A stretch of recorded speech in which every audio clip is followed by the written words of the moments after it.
Welcome back to Crime Besties to another episode. Hey Meg, how are ya? Oh, man. I'm here. Yeah? I think, my brain with me. So I think we're Well good. done you. Yeah. We were just talking before we hit record and you have had quite the week. Well, so have you. Let's be honest. We've both had a week. I've had a very heavy emotional week Yeah. and I mean there's just a lot going on and so many balls up in the air at the minute and it just, it's that one little thing. Like I thought, okay, I'm getting through this. I'm doing well. I've got shit sorted. I'm coping.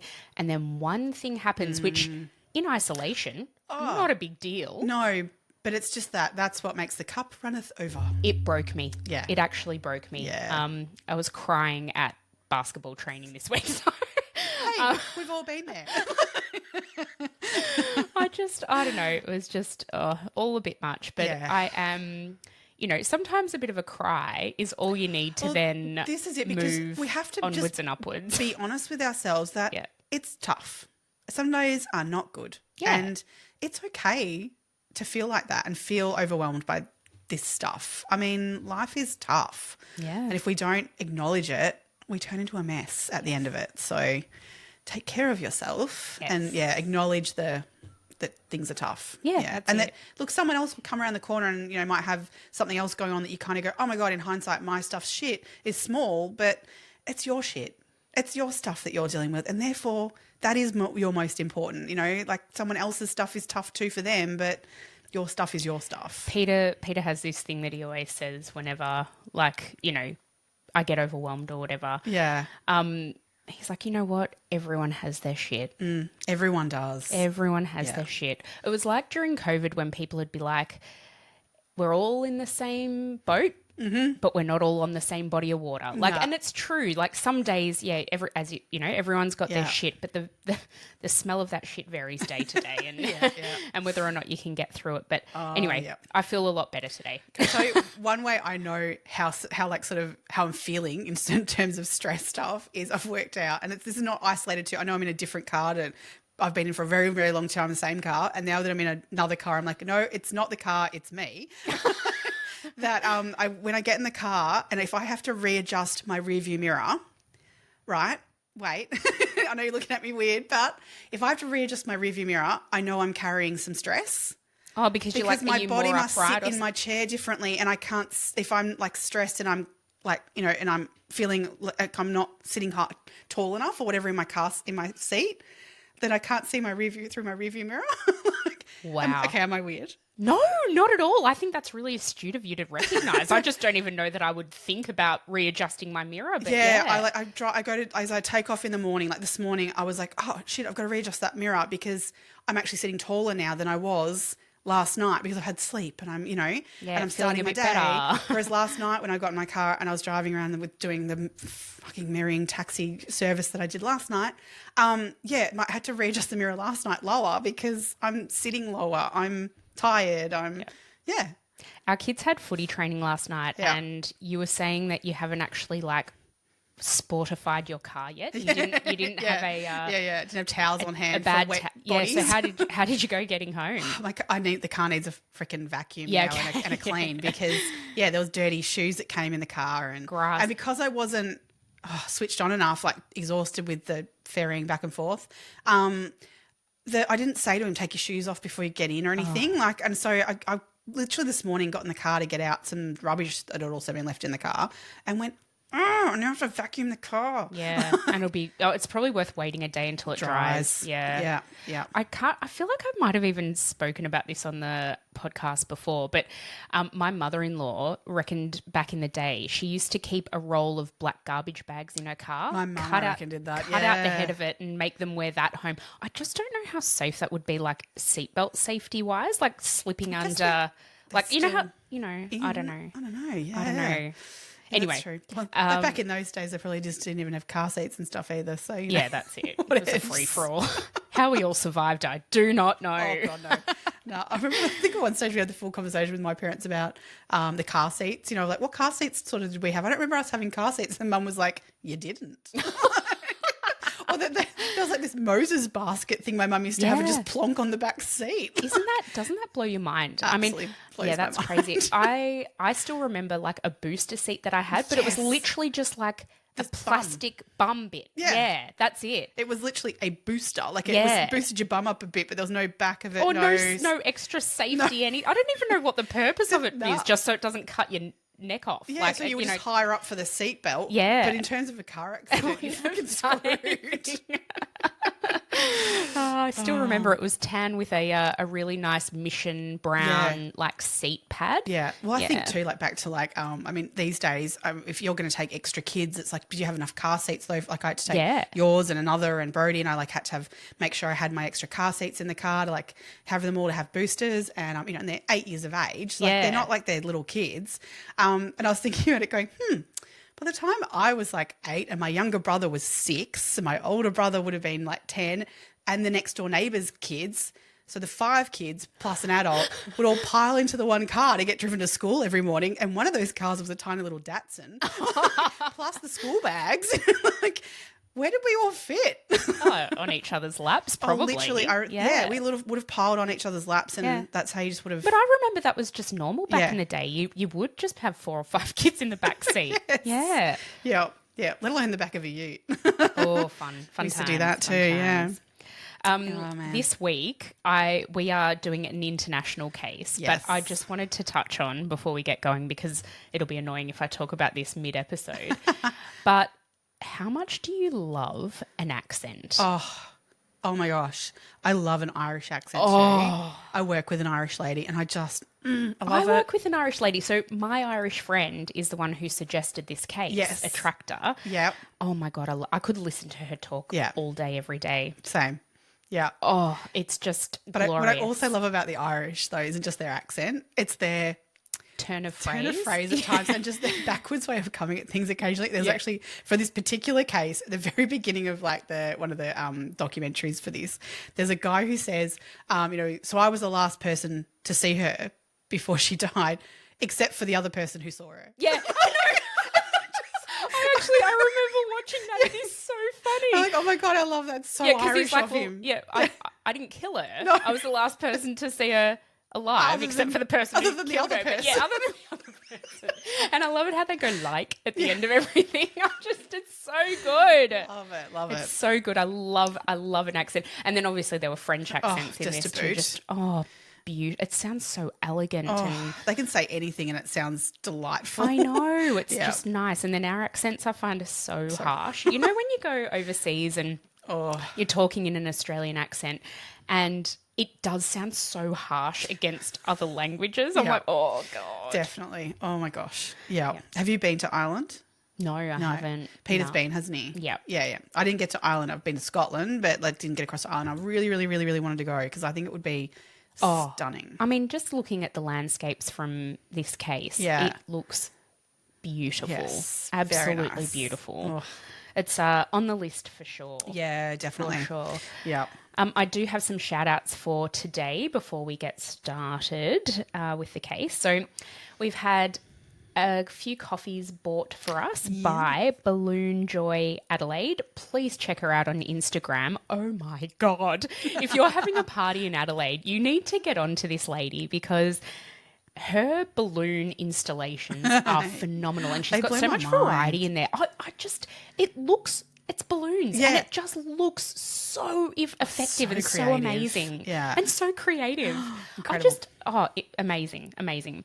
I also have a few other shout outs. So these are people who've contacted us on Instagram mostly that I looked at this week and have shared our page and have put us sort of out there into their little, their little online worlds as well, which we really, really appreciate because we're definitely seeing that reflected in the number of people who are listening to us each week. So we really appreciate the shout outs. So we've got the garden at Jason Manor and again, those gardens. Holy cow. Oh my God. Jeez. Amazing.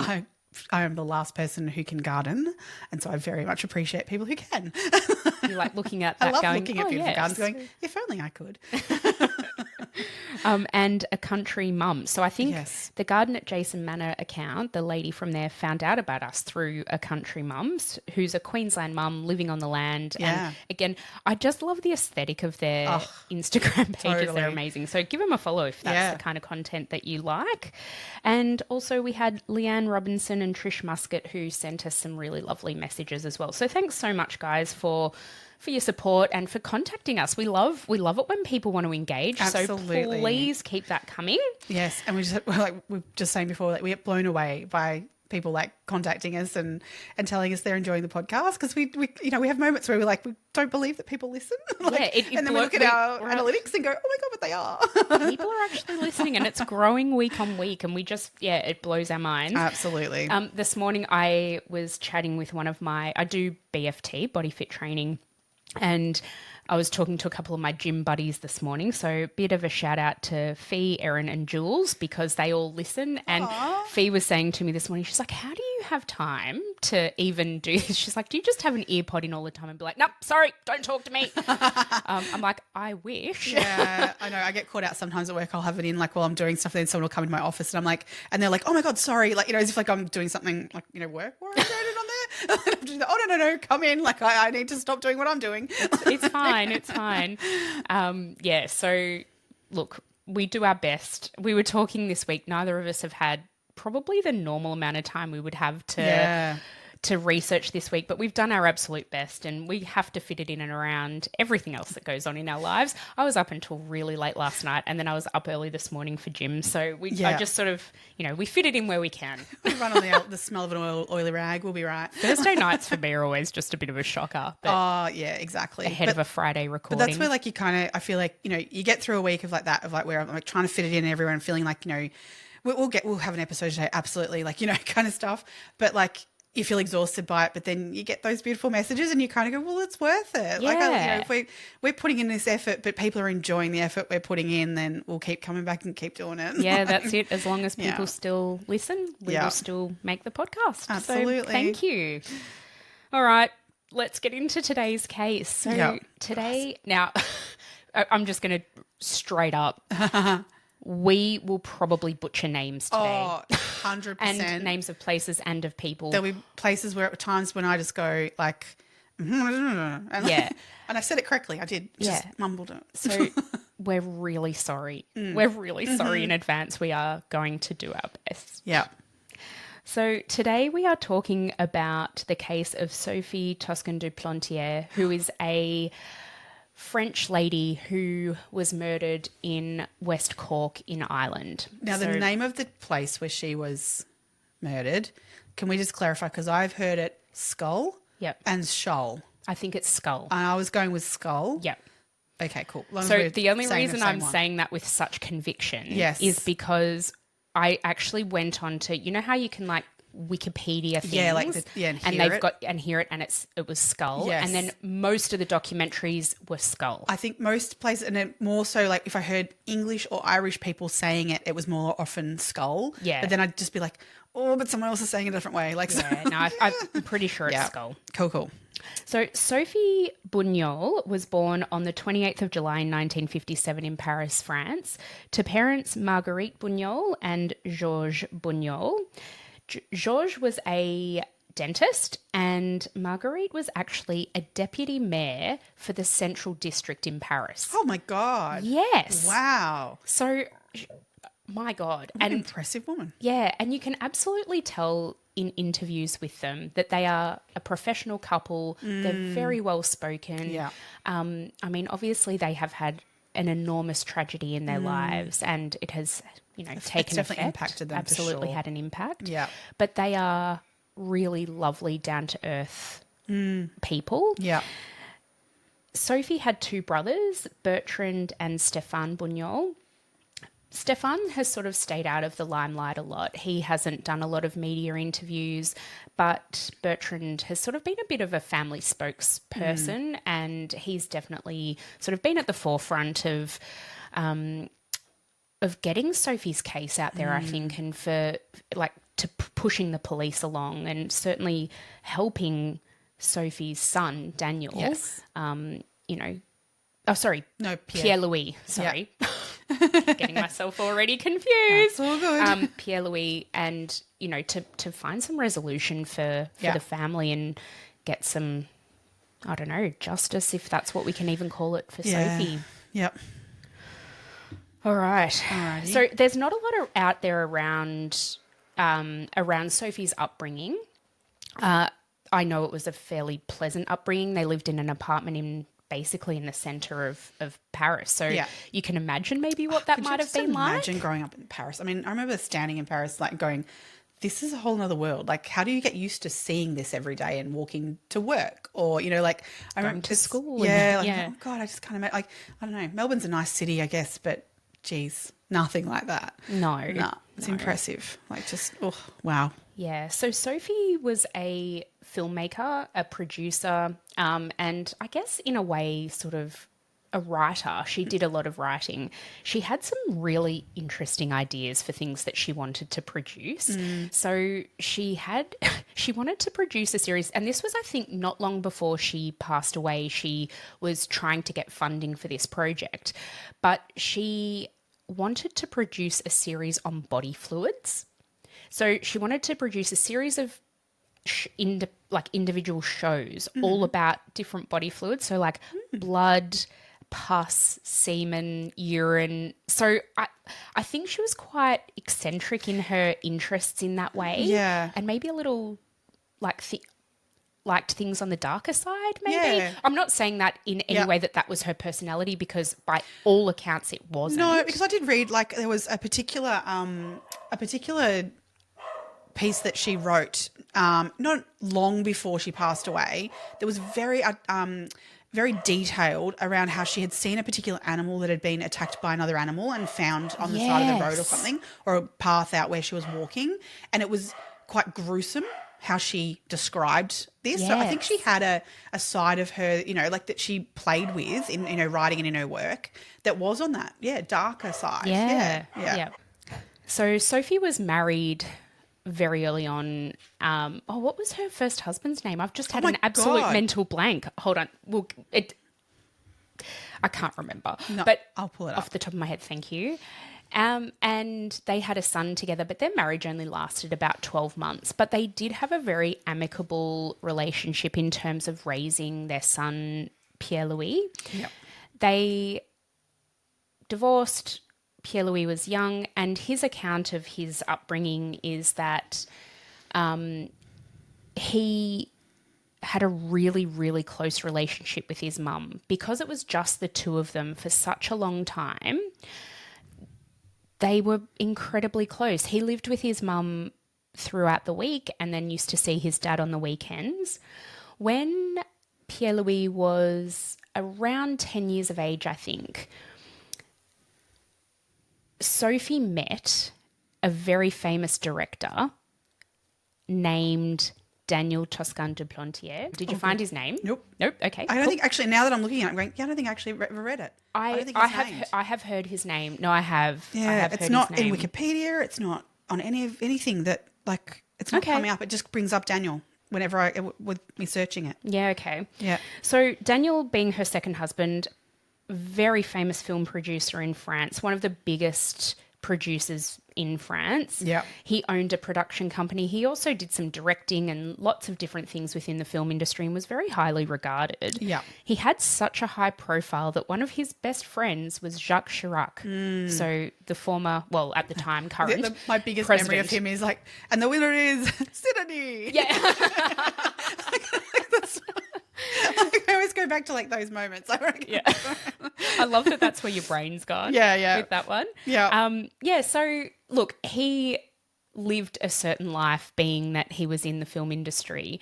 And even though Sophie, who was, she was an incredibly beautiful woman, very attractive, but she was very understated. She wasn't showy. She wasn't at the type to wear lots of makeup and glitzy clothes and that kind of thing.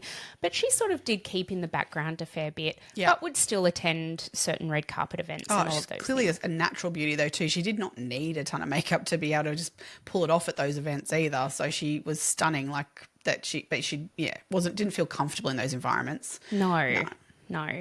So much so that I guess she really craved solitude and craved, life or time outside of her busy life in Paris. Yeah. And so she decided that she needed a retreat, and she'd visited Ireland, I think, a few times as a child and loved it. Yeah. So she decided to actually purchase a property in Ireland, a retreat, I guess, somewhere for her to go. Yeah. I think she was quite introverted and therefore craved that solitude. So it eventually led her, she looked at a few places around Ireland, but she was definitely attracted to sort of that West Cork coast. Yeah. And she came across this little farmhouse and absolutely fell in love. Oh, and I don't blame her. Holy crap. Well, It's okay. stunning. It is stunning. Yeah. But the house, right?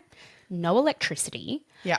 Wood-fired, like one wood-fired oven and a wood-fired heat, an open fireplace to heat the whole thing in Ireland. Yeah. Yeah. And it's so remote. There are, so remote. So people said when this sort of occurred, trying to find this place was a nightmare. I mean, this is pre-Google Maps as well. To try and find this place is just near on impossible. Like people took forever to get there and even find it. Even people who lived in the little township of Skull didn't know where her because it was beyond the township. Yeah. And we're talking like rocky terrain too. Like it's it's hilly and it's like one lane roads. Like you can get one car in. Yeah. And I don't know what you'd do if you had an oncoming car coming the other way. Well, I guess you rarely would. Yeah. It's probably rarely an issue. Yeah. But I mean, I totally get it because that, to me, she wanted to just simplicity. And that's exactly what she got there. The police described her home in one of the documents that I was reading, which I think that they documented this on the day that they found her body was found. But her house was they wrote that it was very simply decked out, basically. Yeah. So she had wasn't the glitz and glamour of what she had back in Paris. Had minimal of everything. She didn't have much cutlery. Yeah. She had 2 mugs, 2 wine glasses, she didn't have a lot of anything. But that's the thing, because she would go there either on her own or with her and her son. Like that was sort of really. Or she'd sometimes take a friend or her mum. On occasion, there'd be one other person with her. Maybe, I mean, she might have lashed out on the occasion, had 2 people visiting her. Yeah. But that was what it was all about, was quiet time. Yeah. And I love that she in one of the bedrooms she raised the bed so that she could look out the window, remove the curtain and everything so that she could have the lighthouse that she could see in the distance. With the light would then shine in her room and things, and she could look out the window and watch that, from her bed. So she had her bed raised and stuff. a meter and 1.2 meters or something off the ground, so that she could see out of the window. Yeah. Interesting to note, none of her windows had window coverings. No, and the thing is, I think this gets spoken about as in this way of she wanted people looking in. Like this, there was no one around.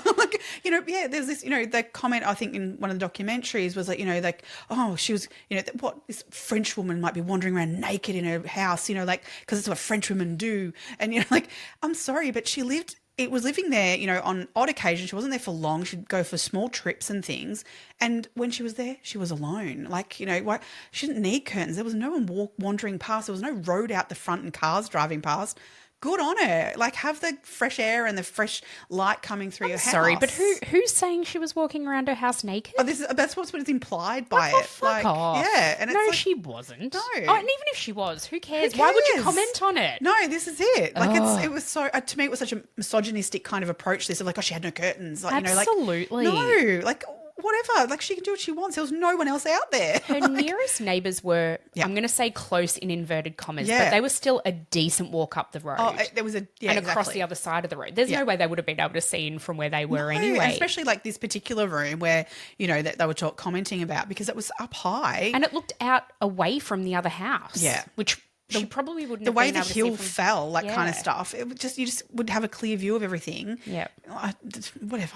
They say she lived a really simple life when she was there too. In terms of even the things that she ate, she'd take a loaf of bread, some honey, and a bit of butter. Yeah, and that's what she'd and some wine, and that's what she'd live off for. The couple of days that she was there. Oh well, she's not silly. No. Love that. Should we get to the day that it happened now that we've sort of set the scene? We've set the scene. There's not a huge amount of... We'll put pictures of the property on our socials and stuff too to get that visual of it too. I think it helps because in researching this, the first things I did, I was listening to a lot of things. Yeah. But once I saw it, I was like, oh, now I can see exactly what it all meant and the way it all panned out. Absolutely. So on the 23rd of December in 1996, Sophie was only 39 years of age at this time. She was found by her neighbour. Mm-hmm. Shirley Foster. Yes, she was dressed in her... So Shirley, she was actually just leaving to go... I think she was actually going to church. No, she was going Christmas shopping because it was right before Christmas. She was going up to the shops to get the last-minute Christmas presents. We've all been there. Yep. And she was driving down the road and something caught her eye. And then she actually drove past and then went, oh, actually, I think I need to go back and have a look and see what that was. That was a bit weird. I think what more grabbed her attention was the fact that the gate was open. Now, so there's like a number of gates on this property, but this is like the front gate of it. And they kind of shared, like where their houses were, it was actually sort of a shared access kind of area. So this gate, it actually kept livestock out in, kind of thing as well. So living in those kind of rural areas, if a gate's shut, you shut it behind you. Like that's the rule of thumb. If you never ever leave a gate open that has been closed. So, and everyone said that Sophie was very diligent about this particular gate, that it was, she never left that open. So when she saw that this gate was open, that was very unusual. So but then something caught her eye. And it wasn't just at a jar, it was wide open. Again, I'll put photos of that. Yeah, I think that'd be good for people to be able to see. Yeah. What she discovered when she sort of backed back and got out of her car was a body that was unrecognisable to her. The face was unrecognisable. The body was dressed in white pyjamas, like long john type pyjamas, because we're talking December in Ireland, freezing cold. But the interesting thing was that the person lying there was wearing boots and they were fully laced up, like big winter boots that were fully laced up. Her dressing gown was not on, but it was with her. Mm-hmm. So it was underneath things. But so she obviously did have that on to begin with. Yeah. The body was sort of covered or rolled, kind of like tangled up in barbed wire and these briars that are, oh my God, again, we should put a photo of that up because these briars, the spikes on them are so long and they look so menacing. Yes, they really are. So obviously the neighbour has then alerted the police. So, and Elfie went to her husband. Sorry, I shouldn't explain that. Elfie was her husband who was with her. He went up to Sophie's house, ran up there to check her. Because they couldn't recognise who this person was. He went to go and check on her and sort of say to her, there's someone around that's not okay. Yeah. So he went to the house at that point. So at this point, I think they knew Sophie had come to the home, but they hadn't spoken to her or anything. No, since they knew arrived. she was around, but hadn't. Hadn't. I think that was pretty typical, though. Sophie did sort of, by all accounts, sort of keep to herself, and it wasn't unusual that they hadn't spoken with her. When Elfie figured that he couldn't raise anybody at Sophie's house, whether he went there to see, is this Sophie? Or whether he went there just to tell her, I guess he was probably hoping in a way that he was just going to tell her to be careful. Well, we'll see. But then, what was the wife's name? Sorry, Shirley. Shirley, thank you. Shirley stayed with the body while Elfie contacted the Garda. Yeah, the Garda Chicano. I can't. It's the Garda, and do you know what that's short for? What? The Guardians of the Peace. Oh, yeah. I'm not going to try and say the actual proper word for it. Like Chicana or something like that. Please, Garda. The Garda. But the actual the actual translation of the full word is Guardians of the Peace. Oh, yeah. Well, that's Guardians nice. of the Galaxy I did not kind know of stuff. that. I love it. Oh, that's really nice. So, obviously, because she lives in such a remote place, it's coming up for Christmas. Mm-hmm. It actually took the guards a long time to get there. Yeah. And when they did get there, they sent two fairly junior police officers or junior guards. To make it very clear, had been no murders in this area in living memory. Uh-huh. So they have there's no one on the force in this area who has experience with this and knows how to deal with this. I saw a guard interviewed and he basically said, the worst thing I'm not even going to try the accent. I was like, oh, she's going to do it. He was like, the worst thing I ever had to deal with was a traffic infringement that somebody didn't want to pay. Yeah. Yeah. So it's completely out of their wheelhouse. Yeah. And look, to their credit, they obviously recognised that and called in other people. From Dublin. So they've called in homicide squad and crime scene investigators. Yeah. But the actual day of finding the body, because this is the thing, I mean, we're talking to bring someone down from Dublin, that was a 5-hour trip? It was nearly 5 hours, especially given the Christmas traffic apparently. And let alone then trying to find this, as we said, it's not exactly, on a main route. No, and that's what they said. The contingent from Dublin arrived in West Cork, arrived in Skull and didn't know where to go. No. So they had to go to a phone box because all of the police weren't at the police station. They were out at the body. Yeah. And we're talking 1996 here. So it's pre a lot of mobile phony kind of access. And that's it. Yeah. So, and I don't know that there would have been any mobile phone access out there anyway. There wasn't even electricity. Service, let alone, yeah, exactly. So, look, it took a very long time for the right people to get there. So, so this included the coroner.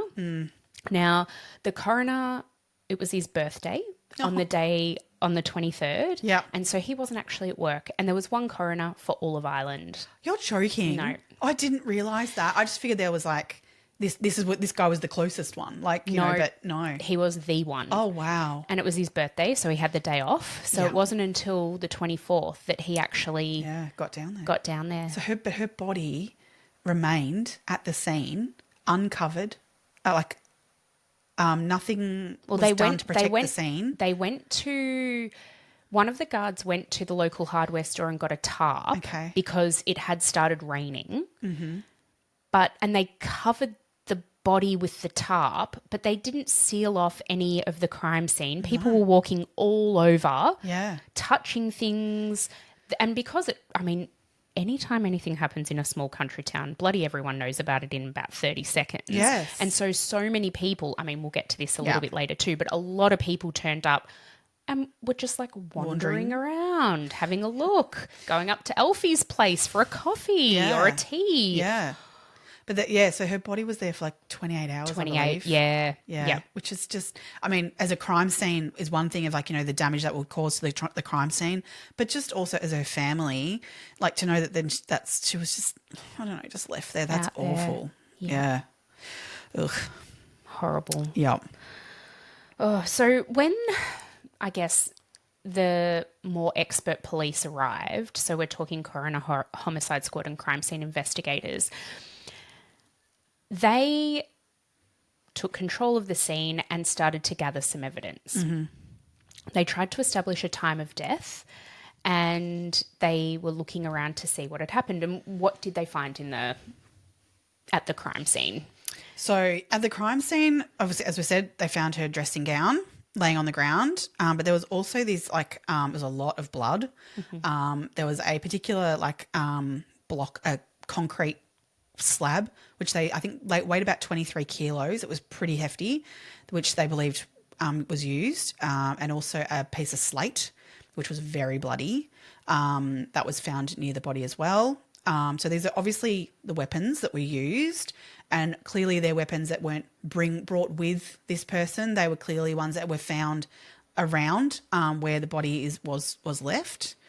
So at the scene, that was it was a very traumatic kind of scene, obviously, a fairly impromptu scene by what they were gathering. Yeah, I've heard them describe it as it was a frenzied kind of scene because of just how significant and how many injuries were inflicted, and especially it was definitely a targeted thing and murder was the intent because it was all of the injuries to Sophie were really concentrated around her head. Yeah.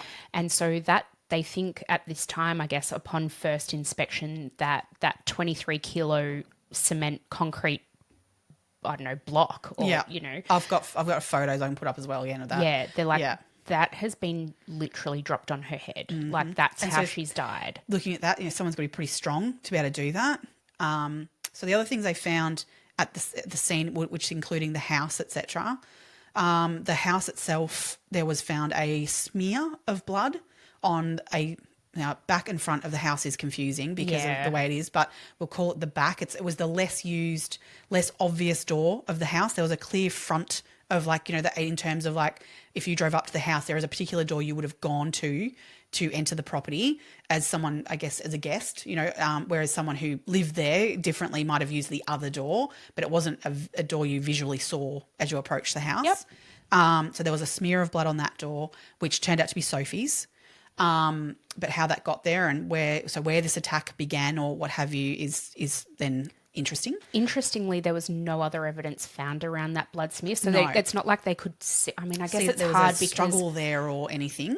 nor could they see any blood drops or anything like that because this is like a grassy knoll basically leading up to the door. Yes. There is a gravel pavement, but again, they didn't, or because it was raining then, like shit would have gotten washed away. Yep. Anyway, sorry. That's right. Sorry for interrupting. The only other major key, interesting fact they found really was her car.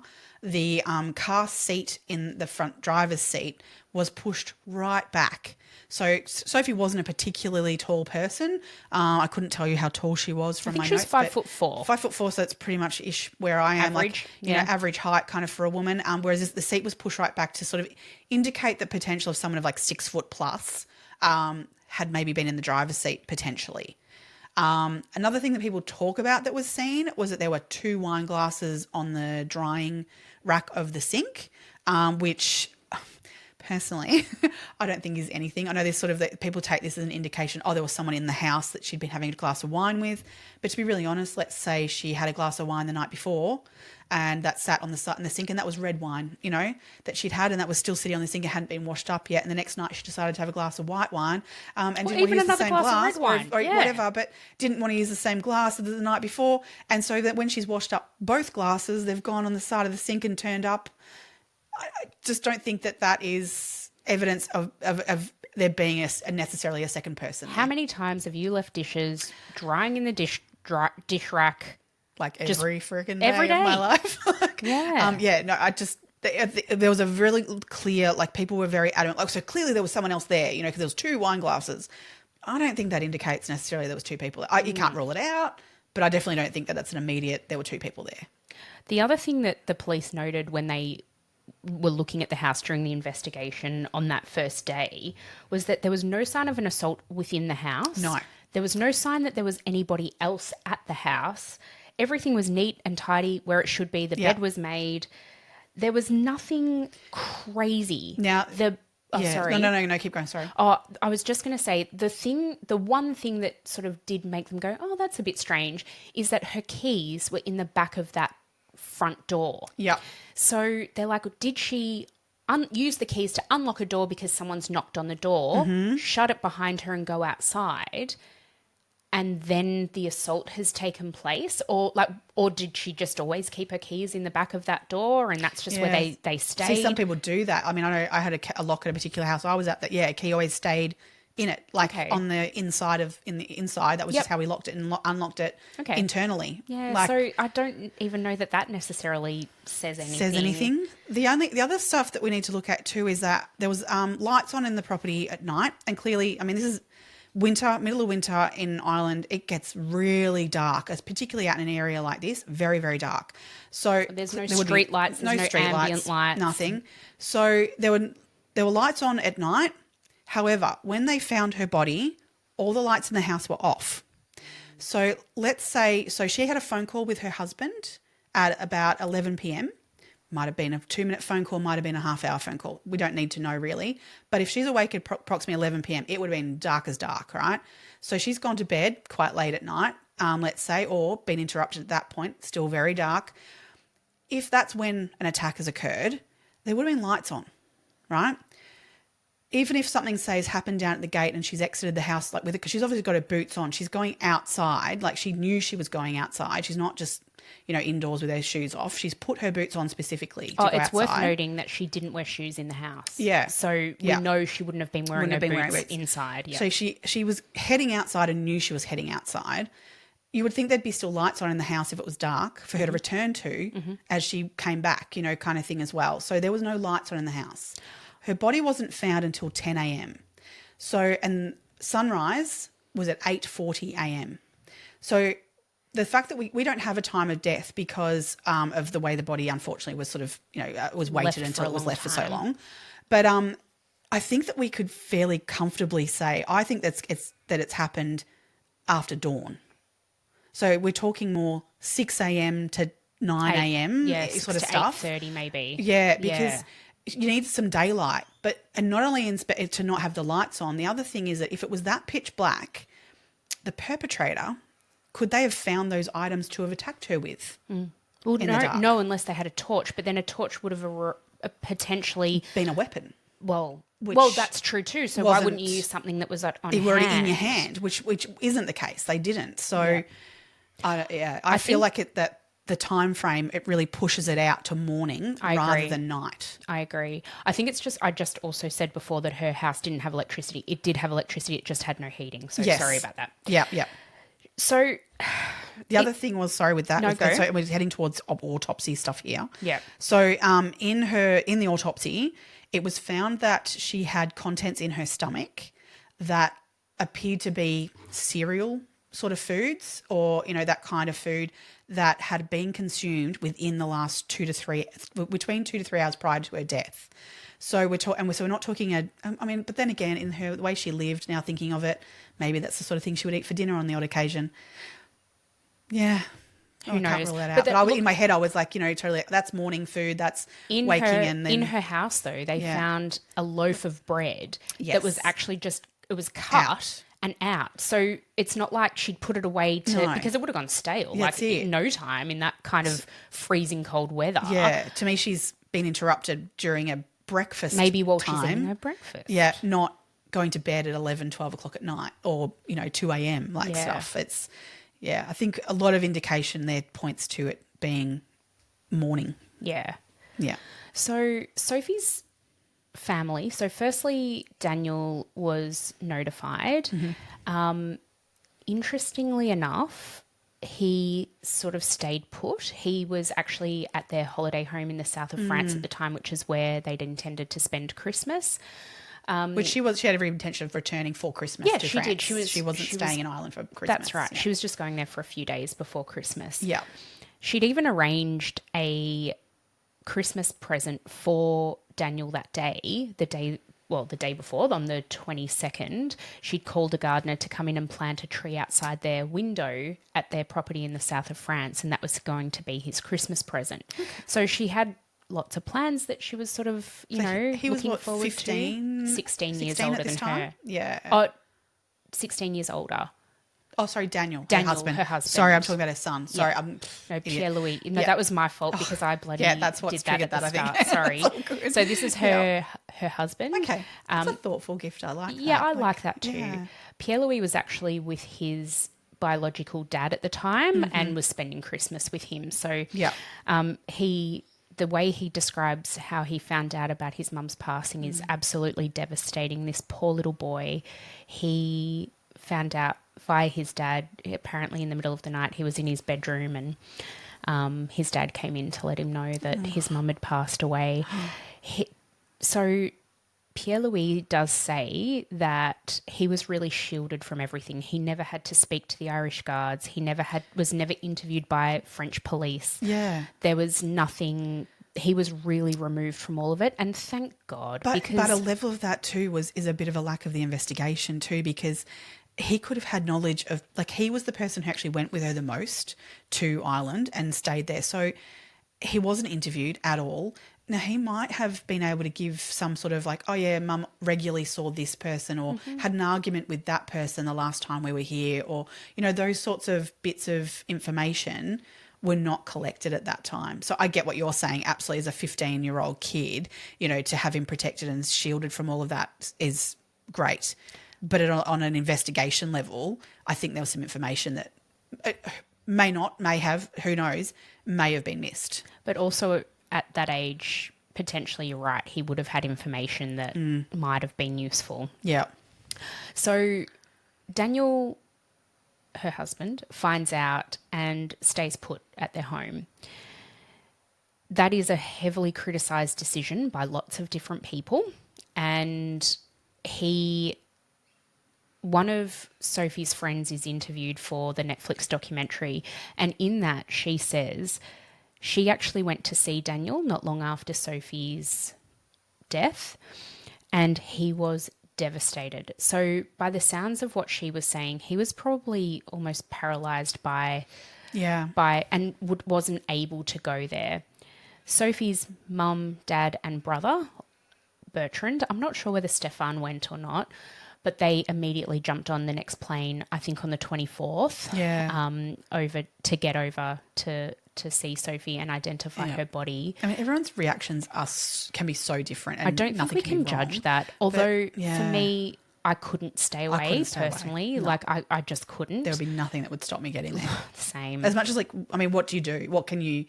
Her body needed to be identified. There'd be arrangements that needed to be made, but also I would have to know everything. Oh, yeah. Yeah. But then I also understand there are people for whom that is not what they would want. Yeah. And I assume for Daniel, that's not how he wanted to remember Sophie. Yeah, but it gets taken just as a flat out, like, well, he's guilty then. Yeah, then what's going on? Why? Yeah, that's right. Yeah, which, if people are just different, you can't judge them on their reactions. There's got to be more to it than that to be able to go, well, he's guilty. Like, for sure. Yeah. So Sophie's body, originally Bertrand said that he was going to try and identify the body, and he went to the morgue and her body was unveiled to him, and he said, I can't tell you whether this is my sister or not, because she was so badly mutilated. That's full on to me. I feel like you could, that's how badly her body must have been attacked. Yeah. You couldn't recognise her. Her mum and dad, I think, then went to view the body, and I guess they used different markings on her to sort of confirm that it was her. Her mum, though, said, I think they had to cut her hair in order to get her out of the barbed wire. Yeah. And her mum said, as soon as I saw her haircut, I was like, nope, that's not Sophie. It can't be her because her long blonde hair. You'd clutch at anything that it wasn't your daughter. It's just so true. I can't imagine as a parent having to do that. Oh, God, that is just... No one should ever have to do that. No one should ever have to. No way. I can't even. I just can't even. No. So just really quickly, in the lead up to this, and this was a fairly impromptu visit for Sophie to Ireland. She just had a few days spare, decided to head up there. She tried to get lots of different people to go with her. Yeah, she did. And interesting, they all said that that wasn't normal. Quite often she'd want to go by herself. That it wasn't for some reason, or was it because it was coming up for Christmas and she wanted the company this time? But she tried Daniel, she tried her friend, she tried her auntie, her mum. Yep. And everyone was like, no, everyone's busy. It's 3 or 4 days before, because I think she arrived on the 19th or 20th of December. 20th. Yeah. So, there's no way I could just pick up and go if I was, we've got so much to do in those last few days. But her auntie was like, she would have gone with her, no question. But she just happened to fall ill, really ill, not just got a cold, really bad flu or something. Yeah. And so she didn't go. But it's so sad that thought that, this was the one time was there something playing on her mind that she wanted someone, wasn't feeling overly safe and wanted another person with her, or so was there another reason for that? I mean, she often did take people with her, but then also often went on her own. But I think the narrative is that when she went with other people, it was like, come if you want. But this time she was quite insistent on people coming. Why? That is curious to me. Me too. Yeah. In the investigation of this crime, the police were able to see CCTV footage of her arriving at Cork Airport and arriving wherever the airport is closest to Cork anyway. Yeah. And nothing seemed out of kilter there. She was, she had her luggage and she got got the hire car, and which is what she always did, and there was nothing unusual in that respect. Yeah. The night before she died, the day before she died, she'd actually gone on this walk to Three Castle Head. And this was, oh my God, absolutely stunning. It's like almost out of a storybook. Yeah. It is so beautiful, out of a fairy tale. Yeah. She'd gone on a walk. Is that the castle that's like haunted and yes, stuff too? Supposedly. Yeah. And apparently there's this folklore of a white woman, and if you see the white woman, then death is imminent upon you. Yeah. And so people are like, she must have seen the white woman when she went up to Three Castle Head, and whatever. Whether or not that's true, I don't know. Yeah. After that, she actually went to O'Sullivan's pub, which is the local pub in Skull, and had some tea and just chatted with the locals. And by this stage, it was really starting to get dark, because I think, does it get dark about 4 p.m. or something? Yeah, it gets dark really early. And then sun rises at that particular time of year. It's really short days. It's really short days, yeah, because it's quite north, Yeah. So just really quickly, I wrote a few facts down about Skull, because it is a really small town, and it is kind of in the middle of nowhere. So Irish, very Catholic, everyone goes to Mass. That's where you find out all the goss. Oh, yeah. So on Christmas Day, so this is now 2 days, I guess, after Sophie's death, everyone's at Mass, everyone's speculating about what's happened. There's so much chitter-chatter about it. Yeah. After Mass, everyone goes on a Christmas swim. They all go into the ocean, freezing cold ocean, and go for a swim at midday on Christmas Day. That's why these people live so long. Tell you that. Yeah. I mean, it is cold water therapy. They bloody knew about it back in or before 1996. Absolutely. Yeah. So what the locals were saying, though, was on this particular Christmas Day, where there was always a sense of community and a sense of openness, that no longer existed. And so people would, this was the kind of town where you wouldn't lock your doors, and you would just leave your car open when you went into the shops. And well, I think they said to be a local, though, you had to have a family history of living in the area for 100 years. Yeah. And there are those people. There were people that's legit who lived there. It was either to the extreme of you had generation after generation after generation living in there, or you were a Sophie. Yeah. What they called a blow-in. A blow-in. Yeah. I love that. I love that term. That, came and went, and from other parts of the world. But it became like this town a little bit, I guess, early days Byron Bay kind of esque. That's the feeling of it, isn't it? Yeah, really alternative kind of people potentially living there. There was a lot of artists and things. A lot of there was the gay and lesbian community that were living there. There was pockets of all sort of just a little bit left eccentric, of centre kind of people that have gathered here, and it sounded like the most quaint place to live, but also very welcoming and accepting. Nobody was judged for who they were or what they were doing. It wasn't like, oh, you're a tourist, that you're a blow-in, that that we don't want to talk to you or anything like that. Those people were definitely brought into the community and welcomed in. So it sounded like a great place to live. But there was sort of a bit of a the groups that did exist though too. Like there was sort of you were either part of the art group or part of the other group, kind of thing. They communicated, we don't talk to them, but there was little pockets. I mean, that happens. That's human nature, isn't it? You're attracted to the people who like the same things that you do. But they'd all meet down at the pub on a Friday, Saturday, and brought us all in Monday night. Have a Guinness, absolutely. That's it. So at this Christmas Day ocean swim that they would all get into, people were talking about starting to lock doors again and being really concerned. It would have shocked, absolutely shook the town. That there was a murderer among them. Yeah.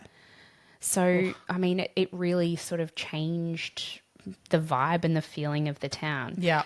At this event, the police attended, and they sort of put a very casual appeal out to anybody who'd seen anything to come forward, because we're 2 days, so Christmas Day, 25th of December, obviously, we're a couple of days down the track, and they have nothing to go on. No. They've got no idea what's happened. They haven't even got any leads really. No. So Where do you even start? Where do you start? But yeah, they did question like people in the town, obviously, who saw her that evening and the days prior, and they opened up a hotline kind of thing for people to ring in and give any tips. And they were able to place her where she'd been over her days prior to being to the murder, which was all very normal stuff, like, just suggesting what she was doing. But there was one particular phone call they got, which was from a payphone, so they weren't able to trace who this person was.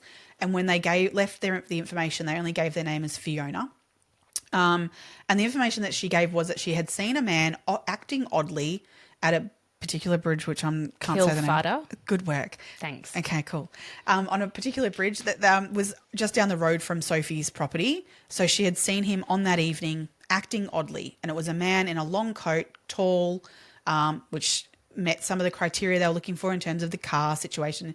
A man big enough to have lifted a 23-kilo block, sort of stuff.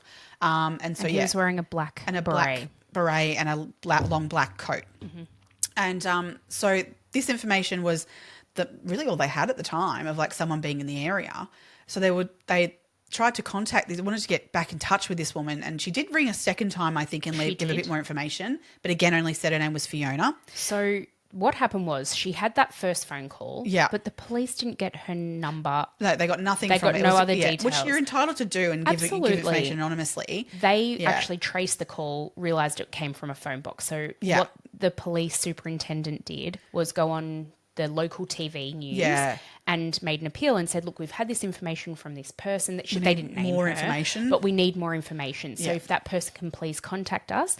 This Fiona saw that, but waited until the next morning to call the police back. Well, because she really didn't want to be public of who she was. She also had to find her way to a phone box again because the second phone call she made was from a phone box, gave a little bit more information. But then decided there was actually more information that she needed to give, and this time she mistakenly, I suppose, made the third phone call from her house. And what the police found when they traced that call is that it came from the home of a woman named Marie Farrell. So, Marie, what do you think of her? I don't know. I'm so I go back and forth. I feel like...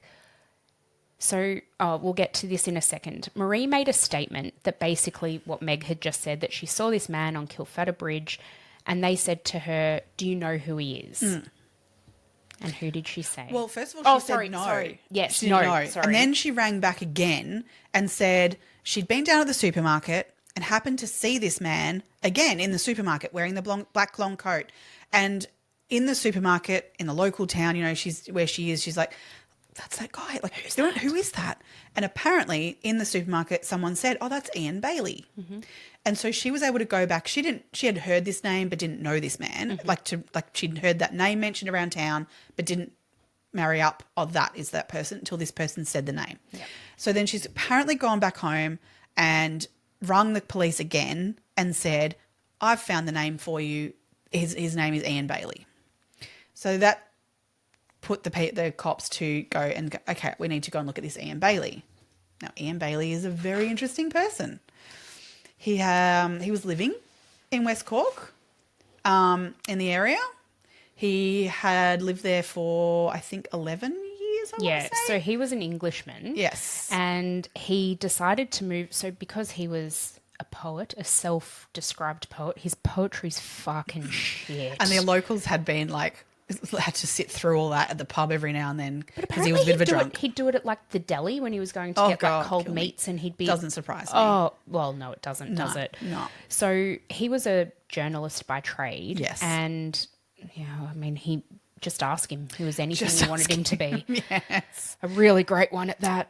Mm-hmm. He moved to Skull in West Cork because he said he was sort of looking for a community of like-minded people. And I guess so he separated from his first wife, and that was when he moved there. Mm-hmm. And so there's a little bit of a, what was he running away from him kind of situation that there was. I think there was some fairly dodgy stuff that the breakup of the marriage was for a damn good reason. Yeah. Yeah. So he was abusive towards his first wife. And we don't know much about that, to be honest. The police never interviewed her or anything, which I think getting a backstory of who he was beyond the current partner that he was with at that time, which he was abusive to, which is absolute evidence of.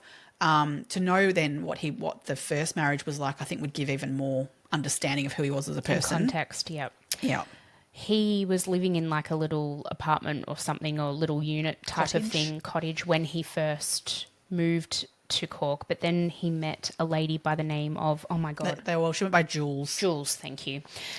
That wasn't her full name, but yeah. Jules had 2 daughters, and she lived in a really lovely looking, again, very quaint cottage that also had like a guest house. A studio type thing. And she was an artist, and she was actually a very good artist. And she met Ian and they got a bit friendly, and he was kind of looking for somewhere more permanent to live. So he actually rented out her studio initially. And then, as he says, you know, one thing led to another, and then we were a couple.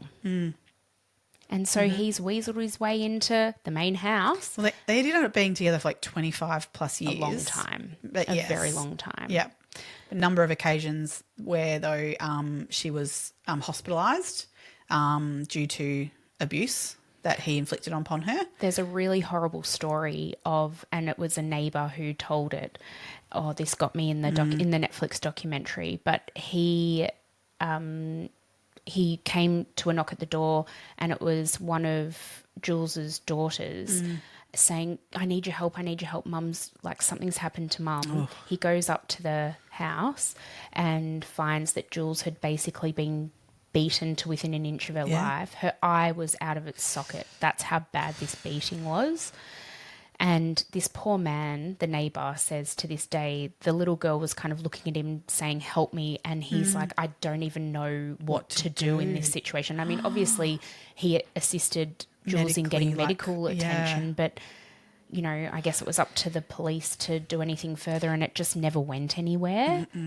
Nope. Oh, it's just horrific. Yeah. It's absolutely horrific. So clearly, like, Ian Bailey is a violent man. We can categorically say that. You know what he says about that assault, though? He basically said that he's like, well, she was drinking and I was drinking, and then she pushed me, so I shoved her back. No, you didn't shove her back. You don't fucking lose an eye out of its eye socket from a shove. No. You beat the shit out of her. He also said something along the lines of, you know, we've been together for a long time. Like, the longer you're together, we were together longer than most marriages. Of course there was some, you know, like, conflict between us. Oh, like, physical conflict is normal? The longer you're married to someone, the more likely you are to beat them to death, practically. Oh, fuck That's off. fucked up. He is so fucked up. Ugh. He is a piece of shit. 100%. Whatever, in relation to this case we're talking about, he is a absolute piece of shit. Yeah. And a fucking weirdo. Oh, he's so weird, and he's so full of himself. He's got such an inflated sense of self. Yes. He just thinks he is amazing, and he's such an incredible poet and an incredible writer, and everyone wants to listen to him. No one gave a flying fuck about him. He was just... I think one way to sum up. So this was in a court document, not just this isn't just random sort of stuff. This is a court document by a psychiatrist, right? Ooh, this will be good. Report was prepared for a trial that occurred, which we'll get to. Yep. So it was written: personality constructed on narcissism, psycho-rigidity, violence, impulsiveness, egocentricity, with an intolerance to frustration and a great need for recognition. Under the liberating effects of alcohol, he had the tendency to become violent. That is... Mr. Bailey is a man who likes a certain amount of notoriety, that he likes perhaps to be in the limelight, that he likes a bit of self-publicity. Yep. A bit.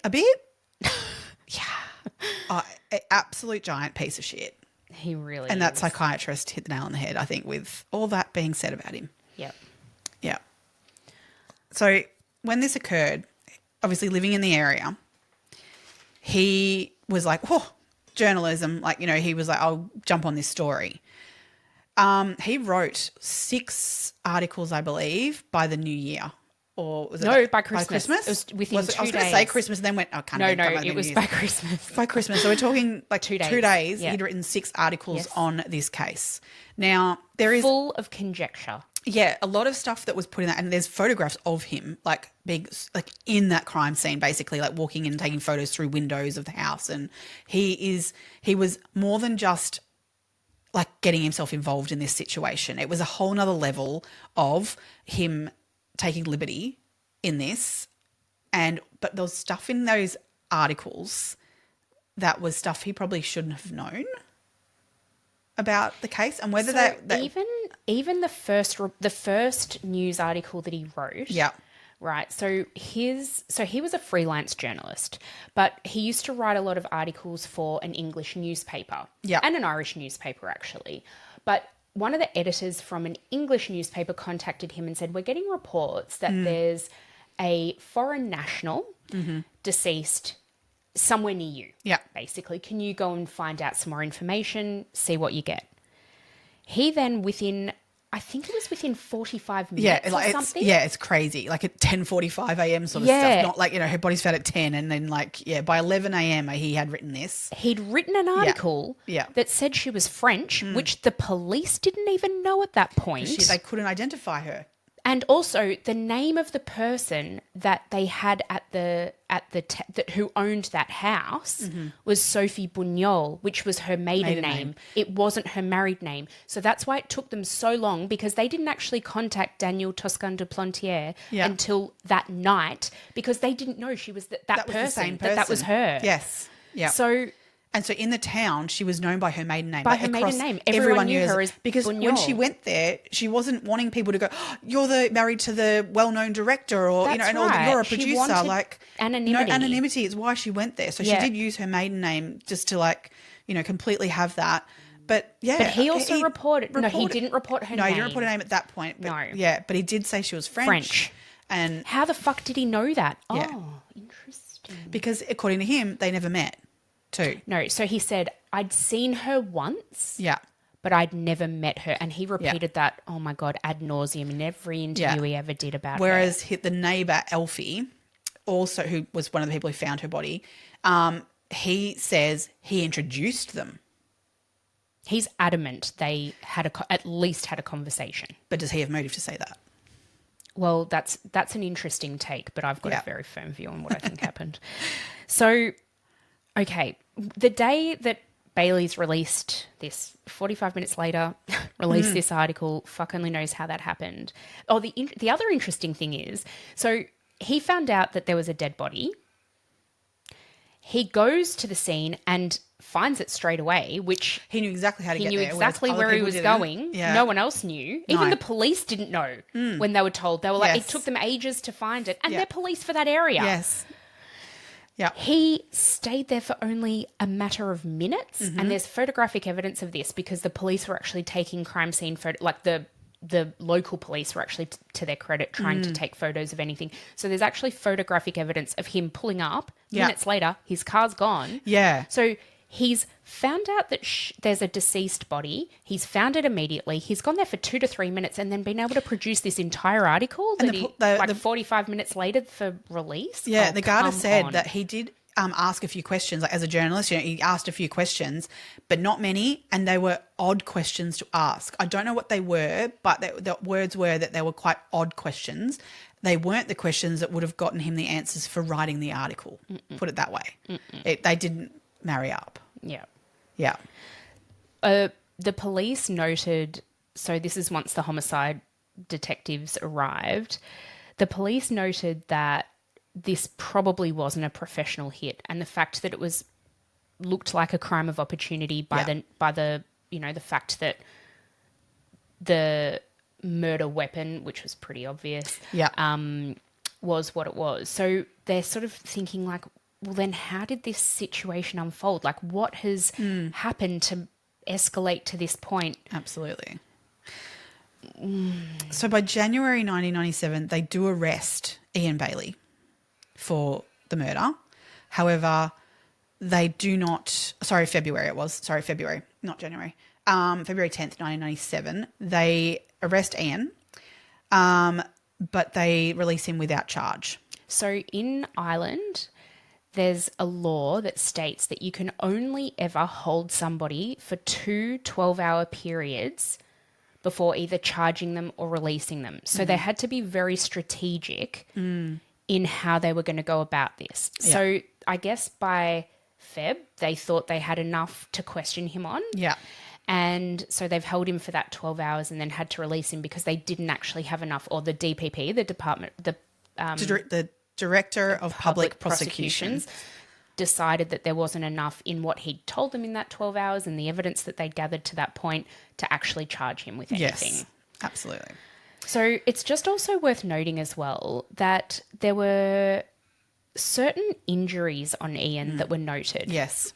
So there were cuts and scratches to his hands and forearms.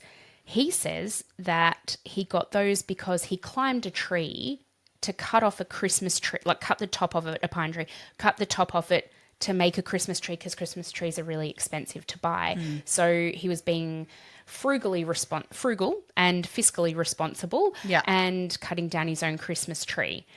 But what is, I guess, suggested is that the kinds of scratches on his arms could not have happened just from necessarily climbing a pine tree and cutting it down. Unfortunately, though, too, they didn't take photos of those injuries. They did a drawing, which is not, apparently, according to like people in the know of this stuff, that during that time, that wasn't unusual that would happen. But they had a camera. Yeah. However, probably around, probably earlier to this, like in earlier days, yes, that's probably how they would have done it. But they were really in a time of photographs could have been taken and unfortunately weren't. Well, they were photographing other things in the scene. Like, it just blows my mind. It blows my mind that they you wouldn't document that more carefully. You can see it's like the tracing of a hand and then just like these like Just lines on it. So it wouldn't have even been accurate to what was actually on his hand. So in terms of this not being, now being cold case, basically in terms of looking back at it, trying to solve it, those injuries don't help us, to kind of like look at it and go one way or the other. No, it doesn't. We can't rule it out, and you can't say, oh, well, they look more like something that could be done this way. So that evidence, unfortunately, has gone with time as to whether or not that is an indication. The other injury he had was on his forehead, which was a cut on his forehead, which he reckons was because he was getting a turkey for Christmas. He was killing turkeys. Now, to his credit, he did sell some turkeys to the local butcher that he had killed, some of his own turkeys. But, sorry, like, what? Like, how's a turkey injuring like a little cut on the top?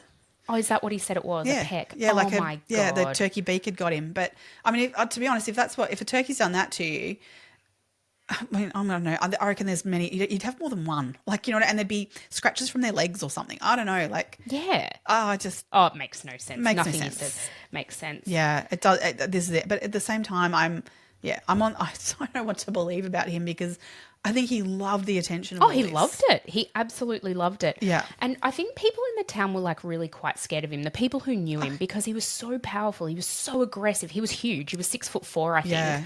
Like really tall and very broad. Like he wasn't a skinny 6'4". No. A complete and utter loose cannon. Totally. He'd such an inflated sense of self. Yeah. And apparently as soon as he got drunk, I mean, what that psychologist has reported is absolutely true. People said he'd get drunk in the pub and he was just horrible. Yeah. Like it would clear the pub out because he was just so awful. Like, why go? Oh, you don't want to be anywhere near him. Yeah. I mean, to clear a pub out in Ireland, that's an effort. It's an effort and a half. Need your warm beer from somewhere. I can't go a whole episode without commenting on that. It's got to be cold, people. But Guinness you serve cold, right? No, Guinness is warm. So people around town say that when Bailey would get into these drunken stupors, that he would confess to the crime. So this is in the years following Sophie's death.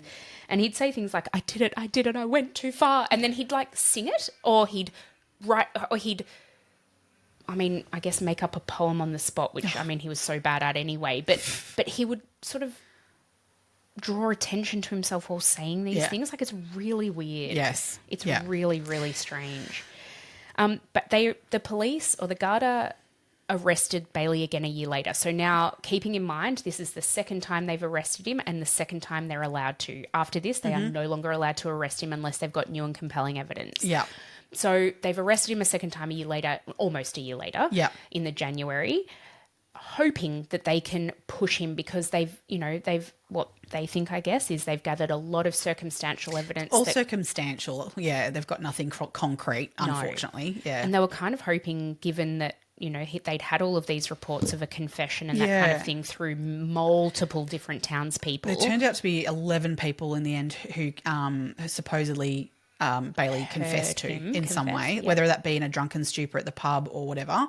But yeah, supposedly 11 people did have statements saying that he'd confessed to it. Yep.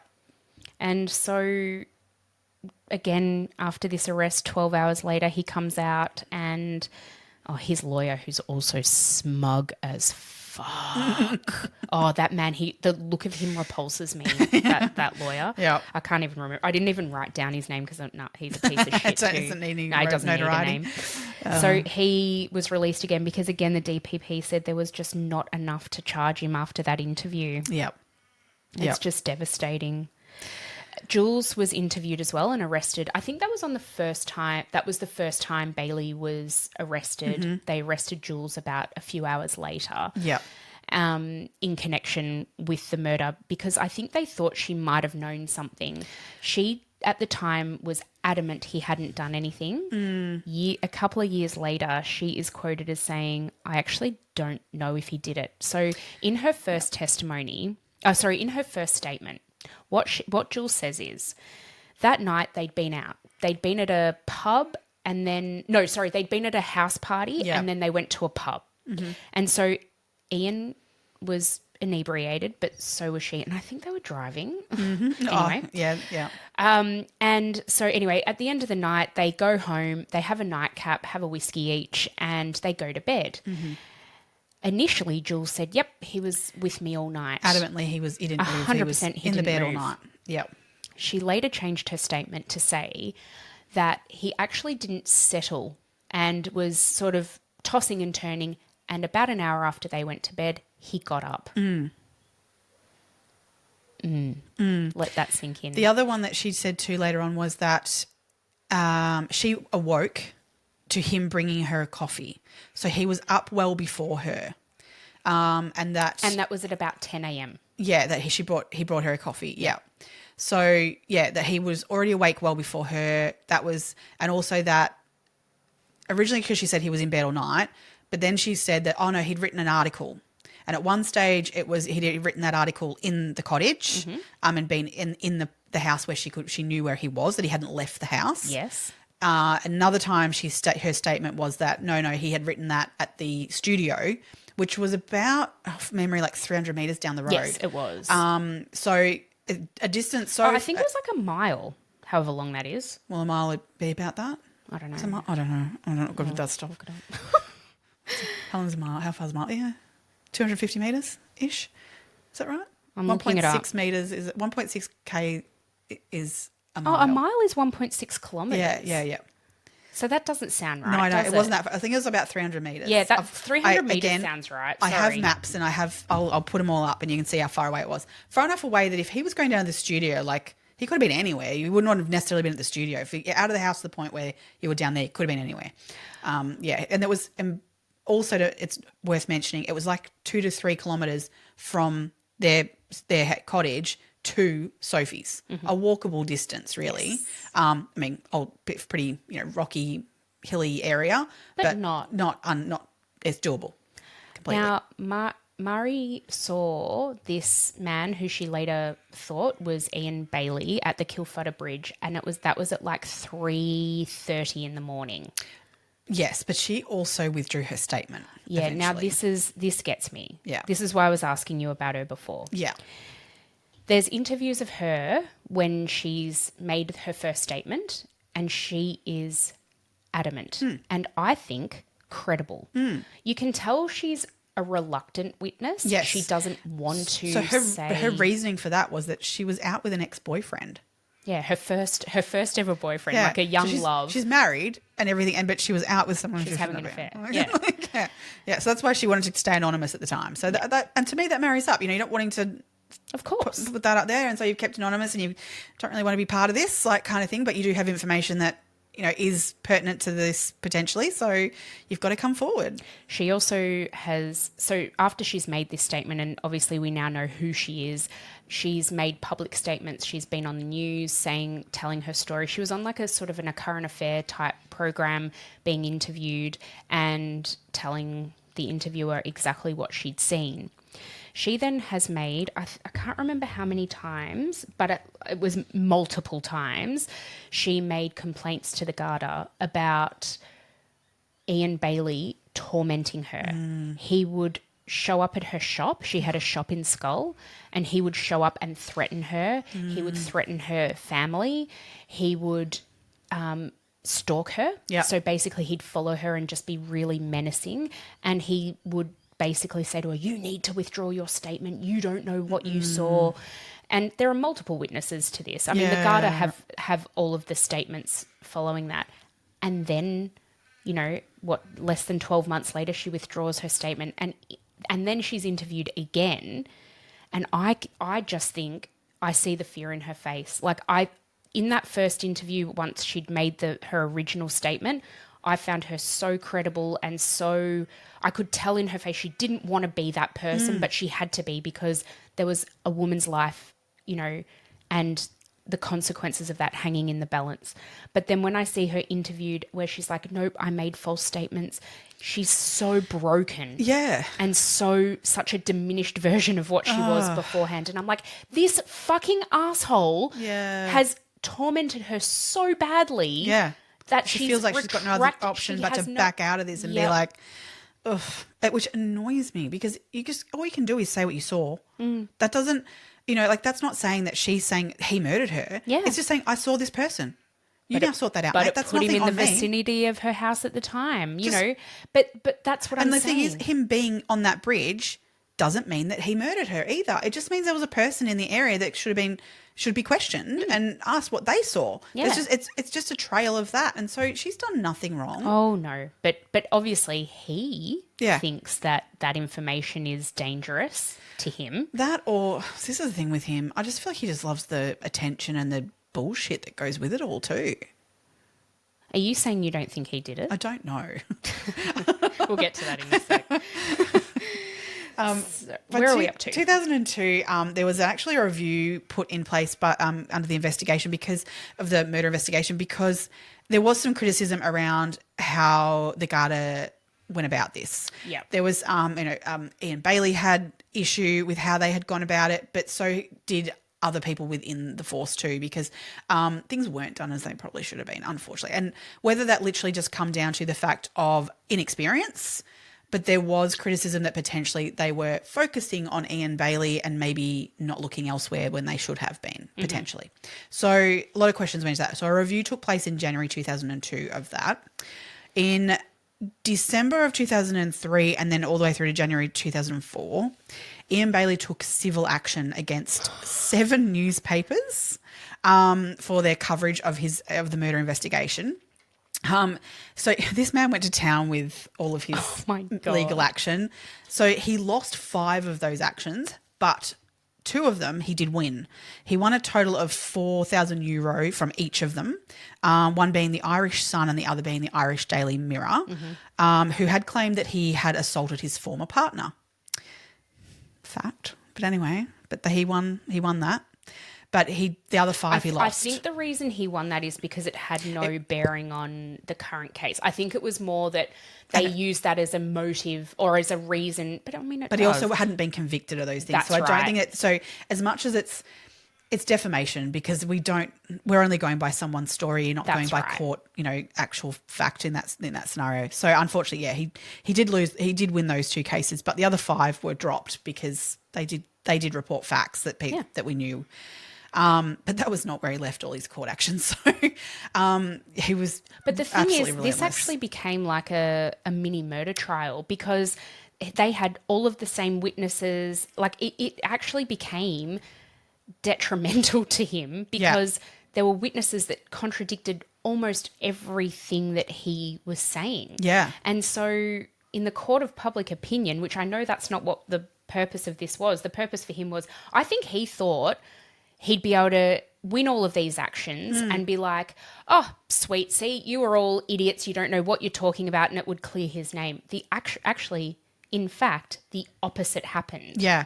And he just showed the world even more of who he was. Oh, absolutely. I mean, yeah, as I say, no matter whether he did this or not, he's a dick. Oh, such a fucking dick. Oh, man. So I don't know if we want to go back a little bit here. We're kind of at a point where we're not really getting anywhere in this investigation. You know, like there's a real stalemate in terms of where we're at. So I don't know if we're going to go back and just like go, okay, so the Garda were looking at Ian Bailey fairly like solely. They did have other suspects on their list. So do we want to go over those? Yeah, do you want to just touch on back over those? Yeah. All right. So first and foremost, there was an ex-partner of Sophie's. She did have, I guess, a bit of an affair, but it wasn't a affair. Yeah. So, but she did separate from her husband at the time. So she met this man, and they did separate for about 12 months, I think, and she had this relationship. I think there was a little bit of crossover. Yeah, I believe there was some crossover, but to she be ended fair, up Daniel had affairs too. Yeah. Yeah, so you know, but they did end up getting back together, Daniel. Like, so when she was murdered, they were a married couple, etc. But there was a break in the marriage in terms of a separation. Yes. So this man's name was Bruno Carbonet, another French man. He was an artist. He was very infatuated with Sophie, but he was an interesting bloke. Very too, interesting though. bloke. Yeah. She had taken him to the house in Skull, and they'd spent, you know, he'd been there once, I think. So he knew the house, and he'd, you know, spent a little bit of time there. Sophie, I think, wasn't that into him. Honestly, like physically, I do not understand either the of attraction. husbands, Well, yeah, but especially this Carbonet guy, because he looked, I don't know, like very old. Yeah, yes. But Very you know what? old. And one of the, I think it was one of the, it might have been the Netflix documentary, they described him as a man of a similar age of hers. And I'm looking at the two of them going, no, there's no way he's a similar age to her. No. There was a definite massive age gap. Like a decent age gap. I would say 20 years. That's what I would have thought as well. So I found that really interesting, the way that was portrayed, because, I don't know, I saw him and just went, oh, no. Doesn't marry up. They don't, to me, they don't even look like they would be a couple. Same. I thought the same thing. So it was a 3-year relationship she had with him, and that she ended it in 1993. 3 years. So then there was definitely overlap in her marriage. Yes, then. there was. But I think for at least 12 months, a minimum year, her and Daniel were separated. Okay. Because of what was going on here. And she was like, she did the right thing, I guess, in that, you know, like, okay, clearly, like, I'm doing this. I really need to probably separate my marriage, like, kind of thing. But she ended it. It didn't end well. Bruno was not okay with the end of their relationship. He stalked her. He cut up paintings that he'd painted when he was with her and posted them to her. Yeah. Like in little pieces. Yeah. A bit odd. Very strange. So in January 97, like, he appeared on the Garda's radar in terms of someone that, like, people in the area were saying there was a man that she did bring here, and, you know, and people knew that it wasn't a great relationship. So they went and interviewed him. They actually went over to France and interviewed him, and he was found to have a very concrete alibi. So he was ruled out. However, could they have done more to look into that in terms of extenuating things, of like, did he get someone else to do this? That wasn't investigated. That was found in the reviews, that there was potentially more there that could have been looked at. So they investigated that aspect from Daniel's perspective. Yes. Because they know 100% Daniel wasn't in Ireland. Again, he had a really solid alibi. He was in the south of France. Their housekeeper saw him. Like, a lot of people saw him. Yeah, yeah. But they definitely looked into the fact that maybe he'd organised a hit on her, although from what everyone was saying at that time, their relationship was actually really well and truly on track. Yeah. Obviously, Sophie had organised this plant to be planted in their, you know, in their holiday home for Christmas. So things seemed to be very amicable within their relationship at the time. Yeah. And that sort of led nowhere either, really. No, didn't seem to be anything in there. Yeah. There was another guy, and I can't think of his name off the top of my head now, and he was investigated but ruled out pretty quickly too. But the other one that I kind of put on my radar more, and so I'll focus on that one, is Elfie Lyons, the next door neighbour. So Elfie and Sophie had a number of disagreements since that she had owned the property. One being specifically, which was there was a building just not far from Sophie's house, which was called like the storeroom. And Sophie believed that was part of her property. turns out it wasn't. It was Elfie's property. So there was quite a disagreement over that previously. There was a number of other things that they had run-ins over as well. So there's that. But so the morning of the murder, Shirley woke up at about 8:20, and as we said, sunrise was 8:40. She had not been out of the house prior to this, that when she found Sophie's body. That was the first time that she'd exited the house. Elfie was up before her, and he actually had been up earlier in the morning, but had come back to bed. After being up and doing things, he came back to bed. So she believed he was maybe up for at least an hour within the house, that she could hear him prior to 8:20. He, as I said, came back to bed at about 8:20ish, sort of thing, bringing a cup of tea for her who was rising. And she believed he was also up a few times throughout the night as well. That wasn't uncommon though. No, he goes to the toilet, etc. like that, but he was up and down throughout the night. Yeah. Elfie had a bandaged hand during interviews at the time. I never really got any idea of why there was any, if he was ever even asked as to what that injury was. There was no explanation. There was no explanation for that whatsoever. So Elfie, at the time of discovering the body, as we said, went back up to the house and checked Sophie's property.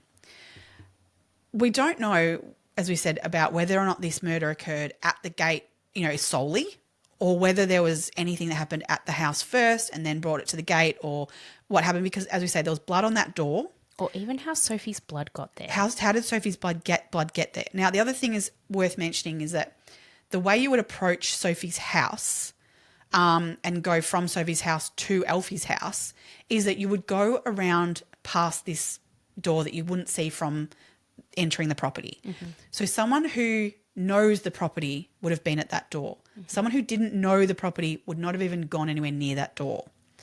So there's a possibility that this has occurred out the gate, this interaction, whatever's happened. And let's say if it is Elfie that it has happened with, he's then maybe gone back to the house to check something on his way past as he's gone back home, which has then had some blood on him from which the person would have definitely had blood splatter on them from that situation. And then that's how that smidge of blood is on the door. So that's a possibility that he could have come past and done that as I don't know, gone past and checked inside and then and closed the door and gone back around to his house. Mm-hmm. So that would absolutely make sense that would be a passing by of that door to go back home after that incident. So he hasn't really been looked at very closely, to be honest, and to me doesn't have a clear alibi. No, he was interviewed, but more so as a witness, not as a suspect. Absolutely. Now, the other part of this is that Elfie was a cannabis grower in the area, well-known cannabis grower in the area, and supplied a number of people, including some police officers. So is that why he wasn't heavily interviewed? I don't know.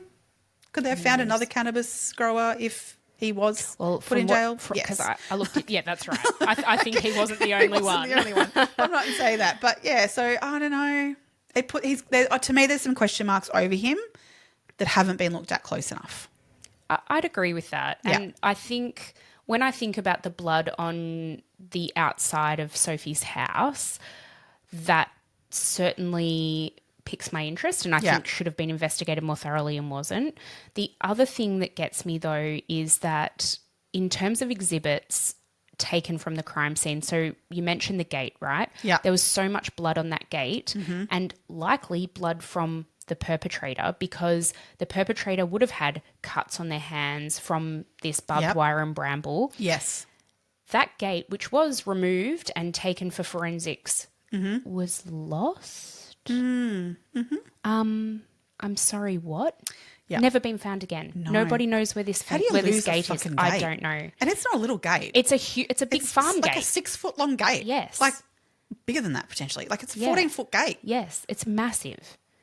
And so I just think so much evidence has been lost to either rule out or, put in the frame certain people, and Elfie is one of those people. Yeah. So how did that get lost? Where did it go? Who the fuck knows? But I think there's so much evidence that could have been collected and wasn't, or has been since lost. We're just never going to find those answers. No. And like I was saying before, like when we sort of hinted at the fact of like that Ian Bailey says he never met Sophie, was never, introduced to her, whereas Elfie swears he was the one who introduced them. Yeah, right? so but it's Elfie, but then there's and then I kind of go, people. well, was he happy for it to be pointed at Ian, so he's going to be like, oh yeah, I introduced them, like. But then other people said they'd seen Sophie and Ian conversing. This is it. I we don't can't think rule that's... any of those things out. Like it's very interesting. I think that there is more. I think unfortunately the police didn't do their job in this situation. That there is characters that weren't looked at close enough. And the evidence... Including Ian Bailey, to be honest. Like, I mean, there's the evidence for Ian Bailey, doesn't rack up enough because it wasn't investigated as it should have been. Yeah. The other thing we have to state, though, too, is that there was skin and things found under Sophie's nails, and that was collected and DNA tested. Now, that DNA does not match Ian Bailey. No. Was that tested against Elfie Lyons? No, I don't believe so. No, it wasn't. So there's so many questions over to me, like as much as I'm like, Ian Bailey's fucking lunatic and is he capable of doing this? I have to say yes. Like he is a violent man. There's very definite personality traits there that would put him as a character who could do this. He absolutely reveled in what went on in all of that. Is there a motive for him to have done this? Not that I can find. No, but he'd drink and be an absolute psycho and lose his shit. Yeah. So that's what makes me believe it was him because he has a history of this. Yeah. He was drinking heavily that night. Yeah. This was a crime of opportunity. I don't think the person sought out Sophie in particular to kill her. Like, no, but I think even if it was, say, Elfie, to me, it's like they're down at the gate and maybe she's closing the gate and said to him, "You've left the gate open," and that sparked an argument. And so not to be that it was, he's gone down there to kill her. He's gone down there to do whatever or something and he's stuffed up and they've had an argument and the two had a history of having arguments. And it's turned into what it did. I still think it's Ian Bailey. I'm not saying, and that's the thing with all this, I'm not saying that I think it was Elfie Lyons. I'm just putting out there saying that it's really unfortunate in this situation because we can't know who it was at this point. No. Yeah. But anyway, let's get back to We'll go to the happened. French case. Yeah. So now we get to the French side of the case. So the French decided, or according to their law, if a French citizen is murdered outside of France geographically, they can still run a murder trial within their country. Yep. Which is what they decided to do in Sophie's case. So even like way prior to having the trial, they did in 2007. They actually ordered that the Sophie's body be exhumed and another post-mortem done.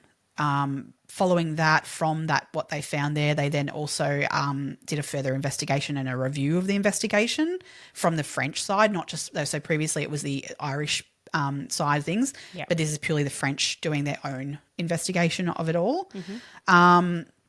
So they found that all sorts of things that were not done correctly within that, and so that's why they wanted to then keep this moving and trying to find answers for the family. And this is again where her brother really was the front runner of like taking this on and pushing for that. He started this thing called the Association for the Truth on the Murder of Sophie Toscan du Plantier, née Bugnol. Yeah. He credits creating this organisation as the catalyst for the French government to do what they ended up doing, because I think the family felt like the Irish Garda and courts had just, they were like, well, we've done everything we can, but they weren't satisfied. They weren't satisfied with that. They were like, well, and I mean, they had Ian Bailey in their sights. Yeah. They to this day believe Ian Bailey was the person who did it. And so in forming this association, they've then pushed the government to pursue legal action against Ian Bailey. Yeah. So on February 19, 2010, the French issued a warrant for Ian Bailey's arrest based on their investigations. This was actually granted. The that he would be extradited on this arrest warrant to France by the Irish High Court.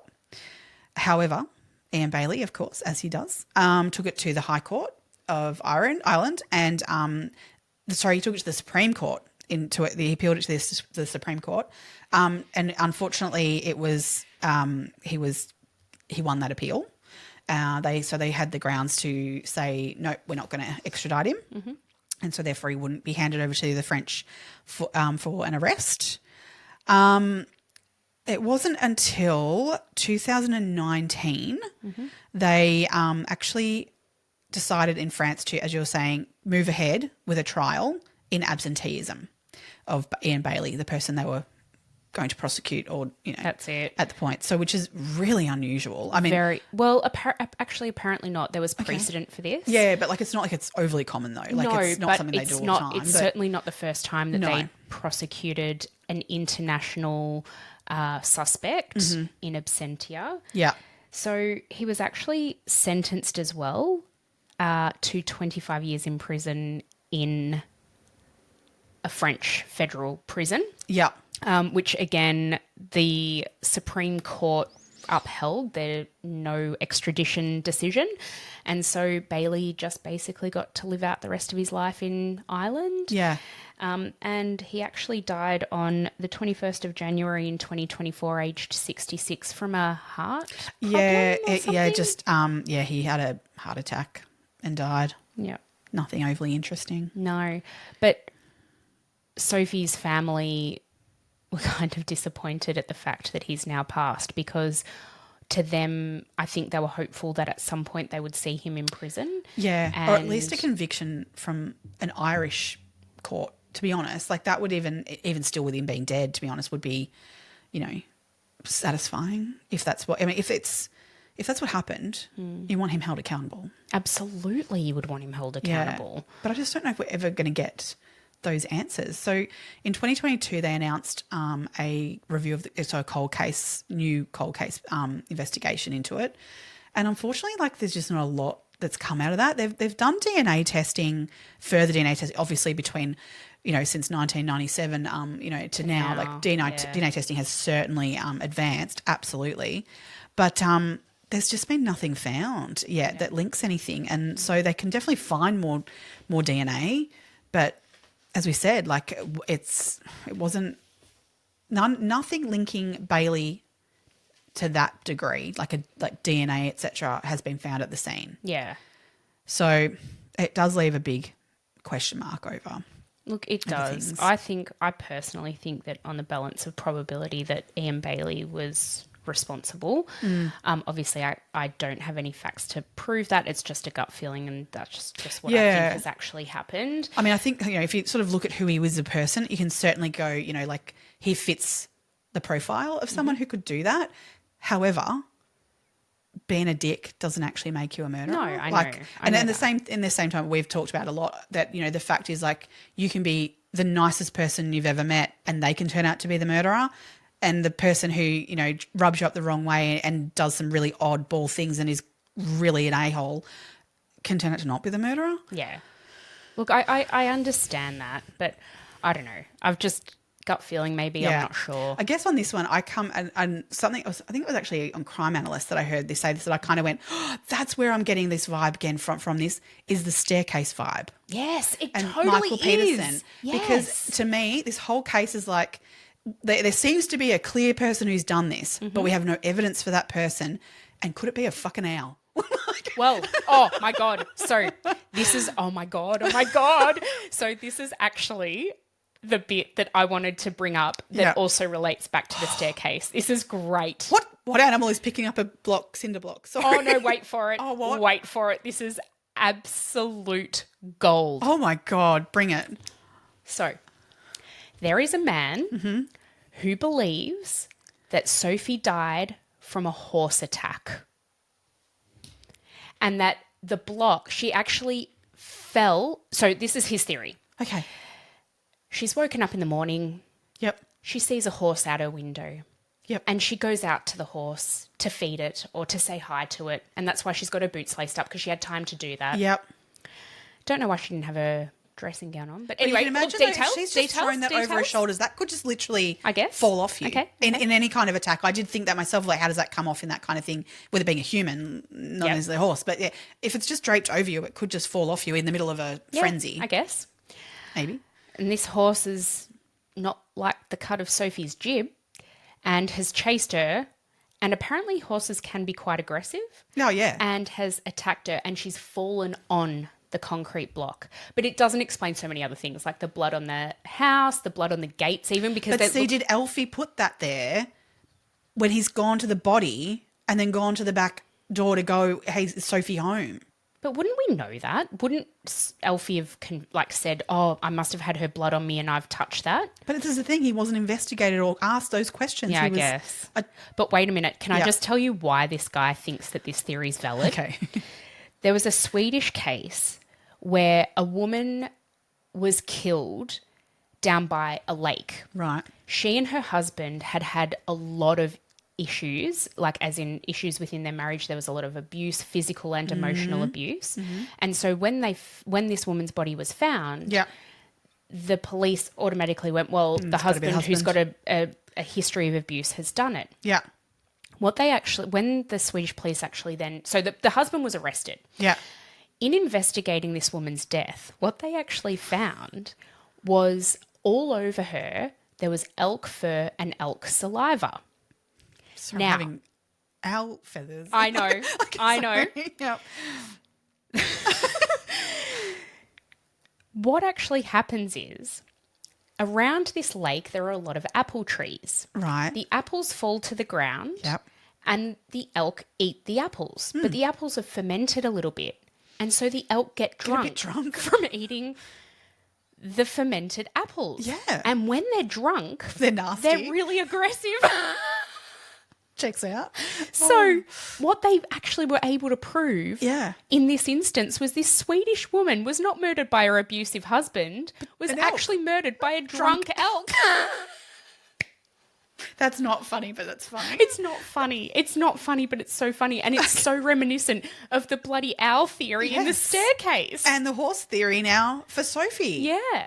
And so this guy's like, well, I'm an expert in this Swedish elk case, so I think it was a potentially a drunk horse. Nay, rather than hoot hoot. Yeah. I mean, it's so far-fetched. And look, I think it's basically been disproven because there were no horse tracks or anything around. Right. I mean, there were horses in the area. Yep. But none that were actually on Sophie's or Alfie's property, because they had a gate that could have meant that livestock was contained within either of the properties. Because if the gate had been left open, then livestock could have entered the property, and that's where she was very vigilant at closing it. Yeah. But it was open. But you'd think you'd see hoof marks and, little feet or whatever, and there was none of that found necessarily. Yeah, okay. Yeah. So, I mean, look, stranger things have happened. And when we were doing the staircase episode, we're like, well, the owl theory kind of fits a little. I kind of go down with that one. I don't know. I tried to deep dive this, but there's not a lot of other information out there because it's just one bloke who thinks this. It interests me. But that's the thing that's what I guess my point is that I'd rather be that open as an investigator, kind of thing, and going, well, could this be an animal attack? Could this be, the neighbour? Could this be Ian Bailey? But could this be 20 other people in the local community? And that's the thing where I don't think anyone should ever be offended at being questioned by investigators in these situations. I'd rather rule out everything than I've just gone, oh, it's got to be Ian Bailey. I'm going to gun it for him. I agree. I fully agree with what you're saying. So the Garda did have Ian Bailey in their sights right from the get-go, and I think it was to the exclusion of all others. I mean, as you say, look at Alfie for one. Yeah. Also, there were other people within Skull, other residents who had criminal histories, and they weren't necessarily looked into either. I don't know. Well, there's no evidence of them being questioned or being looked into. So I'm like, well, the Garda have dropped the ball, unfortunately, really. and which is awful for her son and her family. That's not nice. That's not good. I think, unfortunately, a disservice was done. We can only hope that with cold case and the ability of of the DNA testing getting better and other things. Maybe they need to be looking for horse DNA. Well, maybe they're looking for the wrong. Check that out. What kind of profiles are they getting off this? Yeah, Off her body. This is the thing. I mean, to me, open it up to any possibility. Don't just be focusing on Ian Bailey. I'm not saying that doesn't mean he didn't do it. It just means be open to other possibilities so that we can narrow down. Well, if it was none of these other things and we're all left with is the circumstantial evidence that points to Bailey, then that becomes stronger. Yeah. Like, yeah. Agreed. That's my opinion. No, I agree with you. Oh, wow. I think that's kind of it. I mean, again, we say this every time, but if this is a case that particularly interests you, there is a lot of extra information out there. There's lots of information of people saying they saw different things about Ian Bailey, none of which has been substantiated. Things like people were like, oh, yeah, I saw his coat being soaked in the laundry trough and all this other stuff, but none of it's substantiated, so we haven't really brought it into today's discussion. A whole lot more in terms of his court cases too that we haven't gone into. Like, he was hammer and tongs on court cases. I think he ended up spending something like $5 million in court. But how did he get the money? Like, he must have had somebody bankrolling that because he wasn't that rich. No, I don't know where he got it from. I have no idea. I feel like somebody was on his side. Somebody with some money was helping him there. Who would be on his side? I don't know. I really don't know. No. Either that or he died with a lot of debt. I think absolutely that's true too. Yes, but I don't know. Crazy. I mean, he did write a lot of articles, but not. Yeah, he wasn't rolling in $5 million. That's for sure. But yeah, nope. Cool. Thank you, everybody, for joining us on another episode of Two Crime Besties. If you like the cut of our jib and would like to buy us a coffee, you can do so at buymeacoffee.com/2crimebesties, all one word. Please follow us on the socials. We really love engaging with our listeners over there. Send us a message, send us a DM. Yeah, I love hearing Share our page. We would be so grateful. Yep. And if you do, we might even give you a shout out on an upcoming episode. We will. Absolutely. No, love hearing from everyone in the socials. I know I had a little bit of back and forth with someone that just in the last couple of days around the Alison Baden Clay, that was a local at the time and that sort of thing. And so sometimes we get little snippets of information from people that know intricate stuff because they were there at the time. So it's amazing who we can meet and chat Engage with on there. with, It's fascinating. So thank you for everyone that comes and puts in their opinion, because we're giving our opinions. Please give yours. Oh yeah, absolutely. I want to hear you tell me that no, that's ridiculous, or the horse theory is it. Here for it. That's it. Excellent. All right, we'll wrap it up. Thank you very much, everyone. Stay curious, crime besties. Bye.